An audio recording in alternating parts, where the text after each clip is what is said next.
Mulan. Long ago and far beyond the Great Wall of China, a young girl named Fa Mulan lived with her family. One day, the Emperor's aide rode into town. "The Huns have invaded China," he announced. "Oh no! One man from every family must serve in the Imperial Army."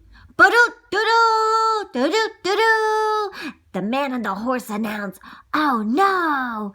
Mulan's father felt it was his duty to join the army, even though he had been injured in an earlier battle. That night, he began to practice some fighting moves, unaware that his daughter Mulan was watching. Oh! Suddenly, a pain from an old wound shot through his leg, and he collapsed and fell on the floor. Mulan was behind the door, and she was like, "Oh no! Oh, Dad!" She whispered to herself. He wouldn't be able to survive another battle. So she decided to disguise herself as a man. She's gonna make herself a man and take his place. She cut her hair. Snip, snip, snip, snip, snip. Oh no, look at that long dark hair falling. She put on soldier's clothing. Put on these boots and these pants and this long sleeve shirt, and left in the middle of the night on her horse. Khan. Da-dum, da-dum, da-dum, da-dum. Come on, Khan. Yeah! And she rode alone that night. But Mulan was not alone. She was in the spirits of her ancestors. Sent her, whoosh, a tiny little dragon to protect her. And so they rode all night long. And they rode, and they rode, and they rode. Mushu caught up with Mulan, and soon they arrived at the army camp. Mushu, the dragon, whispered suggestions on how to look more like a man. "Show them how you walk like a man," he said. "Show them you can walk like a man," he said. "Shoulders back, chest high, feet apart, heads up, and strut." "Oh, I don't think I can do this," whispered Mulan. "It's all attitude," Mushu told her. "It's all attitude. You just gotta have some attitude." Boop, boop, boop. Mulan took a deep breath and gathered her courage and strode into camp. She looked ridiculous. But she did her best. When she tried to make friends with the other soldiers like Chin Po, Yao, and Ling, she ended up causing a fight. The camp was in total chaos when Captain Shang arrived. "Soldiers!" the captain shouted. "Oh, here he comes, everyone." Everyone sprang to attention and pointed at Mulan. They all pointed at her. Him. "He started it," they said in unison. They all thought she was a guy. "I don't need anyone causing trouble in my camp," Shang said to Mulan. Sorry, Mulan said. Then she remembered she was supposed to be a man and lowered her voice. Did you hear that?" I said, "I'm sorry." Captain Shang was a skillful leader and thought Mulan felt clumsy and inadequate. She worked as hard as she could, but she didn't want anyone to find that she was a girl. Shang led the recruits through a series of grueling training exercises to help them prepare for battle. One of the lessons involved retrieving an arrow from the top of a pole with a heavy bronze disc tied to each wrist. "Ow! That hurts. Why don't you try it?"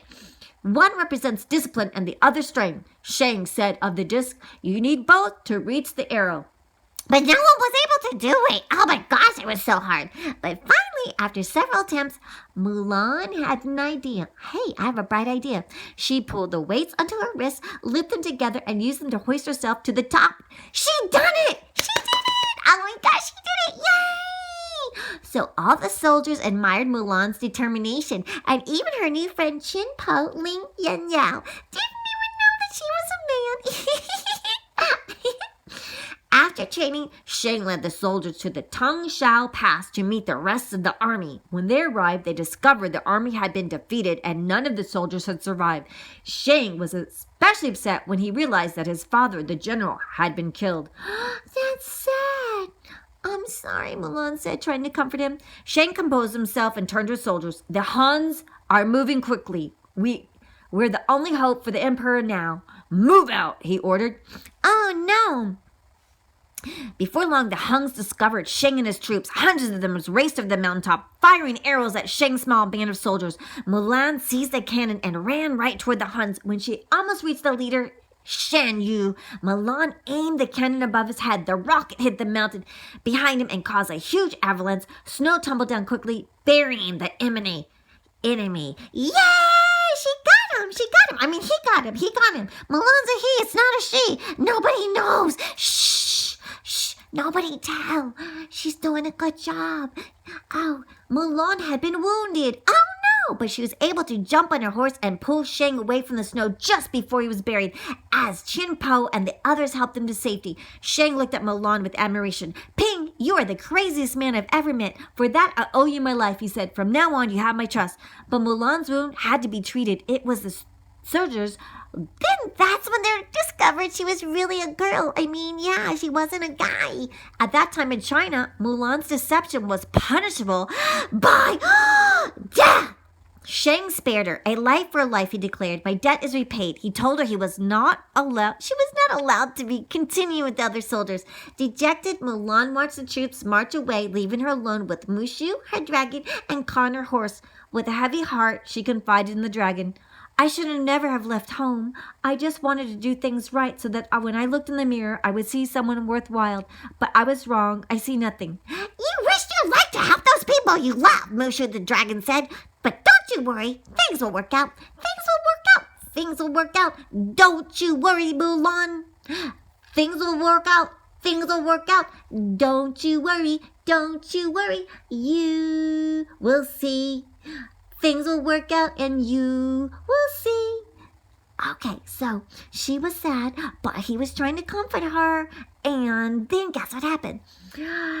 She realized that Shang Yu and a few of the Huns had survived. Racing on horseback to the imperial city, Mulan found Shang and told him what she had seen. You don't belong here, he replied. Go home. You have to believe me, said Mulan. But Shang wouldn't listen. Soon the Huns seized the emperor and ran into the palace. Mulan turned to her friend for help. Qin, Po, Ling, and Yo tried to break down the palace door. It was no use. Hey, I have an idea, Mulan said. Eager for the help of her quick-thinking friend, the soldiers let Mulan dress them as women. Oh my gosh, now the guys are dressing like girls. That's what? Oh my gosh. And then they used sashes from their dresses to help them climb the palace columns. Shang realized that Mulan was trustworthy and joined their effort. Once inside, they attacked the unsuspected Huns, the bad guys, pretending to be girls. They don't know how to do anything like a man, but guess what? They did, and she's smart, and, working together, we gotta work together. Whoever's smart, whoever's brave, it doesn't matter if you're a guy or a girl. We just need to win and help ourselves win from these bad people. Together, Mulan, Shang, and the others knocked out the Hun soldiers. Bam, bop, boom, bop, bam, bop, boom, bam, boom, bop. Oh, and rescued the emperor. Then Shang went after Shang Yun, furious that the emperor had escaped, and Han, the leader, drew a sword. You took away my victory, Shang Yun growled at Shang. Roar, roar. No, I didn't. Mulan did. I did. She pulled back her hair so Shang Yu would recognize her and Shang's life would be spared. The soldiers from the mountain, the Hunlu cried. He began to chase her. You! It's you! Leading Shang Yu to the top of the palace, Mulan grabbed his sword and pinned his cloak to the roof. Mushan shot toward him on a rocket. The little dragon jumped to safety just before the rocket blasted Shang Yu into a tower of fireworks. Pop it up, pop, pop, pop, pop, pop, pop, pop. That little dragon is so helpful. After the battle, the emperor approached Mulan. I have heard a great deal about you, Fa Mulan, he said. You stole your father's army, ran away from home, impersonated a soldier, deceived your commanding officer, dishonored the Chinese army, destroyed my palace, and you have saved us all. Mulan, we owe you. He bowed to Mulan in gratitude, stunned everyone else, and they all did the same. See to it that this woman is made a member of my council, the emperor told his aide. Mulan was honored, but she knew she needed to return home to her father and her dad.